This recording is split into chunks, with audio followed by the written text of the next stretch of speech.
New year, new GTA 6 community map version. And as you can notice, there are some very interesting changes on the map. My name is Saukko, and I'm a key member in the GTA 6 mapping community Discord. And I help with the creation of the GTA 6 community map made by Yanis. So, let's get into the changes. And let's start with the elephant in the room, the Panhandle. I'm actually gonna keep it short here, as I made an entire video about this change. But the key takeaways are, the map did not get any smaller, because the Panhandle was completely speculative to begin with. Yes, the map visually got smaller, but the northern parts of the map are not based on anything, because when Dubso made the map into an island, back in 2024 or something, he just had to add something up north. So basically, don't get mad, nothing changed.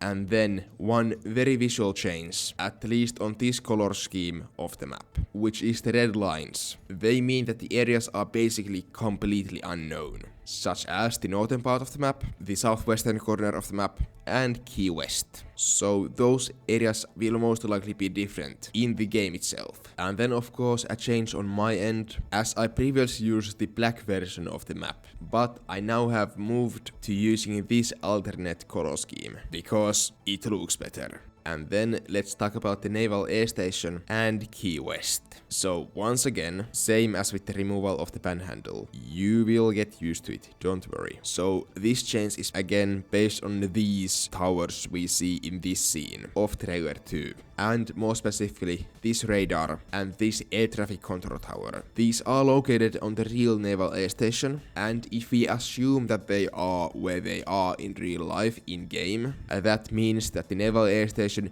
needs to be rotated. This is also supported by the other structures we see here. So this isn't a completely baseless change like with the Panhandle. And then Key West or Sundown or Sunset will be a continuation of the Naval Air Station more towards the north. And again, as there are red lines on Key West, the shape is completely speculative. And the size for that matter. We don't know how big Key West will be. The only thing we see from Key West, well actually from Fleming Key, which is north of Key West, is this SWFO building used for Special Forces training. Rockstar has to have moved it somewhere here, as we can see the building in Trailer 2.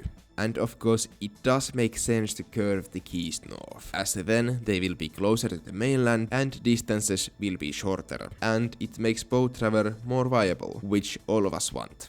Then, let's jump to grass rivers. Firstly, the area is colored with the new shade of green, and the grass rivers were speculatively expanded to the southwest, as Watson Bay is based on Chokoloske Bay, because some Watson did something there a long time ago. So we made Watson Bay actually a bay now.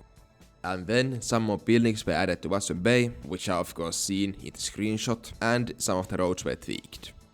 Then to the Grass River roads, which were previously slightly nonsensical. However, now they make a bit more sense, even though they are still speculative. Then the prison was tweaked, some of the parking lots were added which we saw in the trailers, and this building here in the background was placed here onto the map.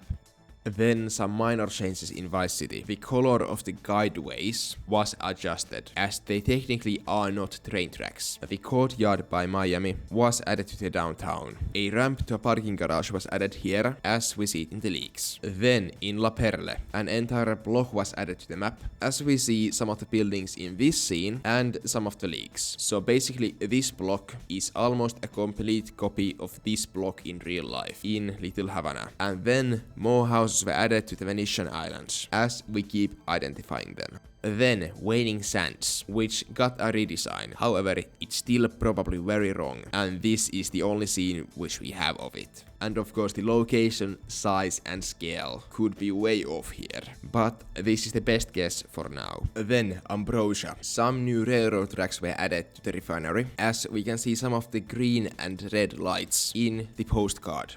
And more fields were added to the map, as them too we can see on the background of the postcard. Then some of the hills in between Port Gellhorn and Ambrosia were adjusted, and the canal from Port Gellhorn to Ambrosia was finally connected. This is still speculative though, and it might be more curvy. It might actually be more like a river and not a canal. The interchange next to the motel was made bigger, And then we get to Port Gellhorn, where the bay or the mouth of the river was made thinner, as we see in the postcard. And yes, this is more accurate according to projections and triangulations. And in southern Port Gellhorn, some of the road layouts were tweaked. And houses were added here, which are visible on this screenshot. And then one more peak was added to the Mount Gallagher National Park, as that's probably what we see.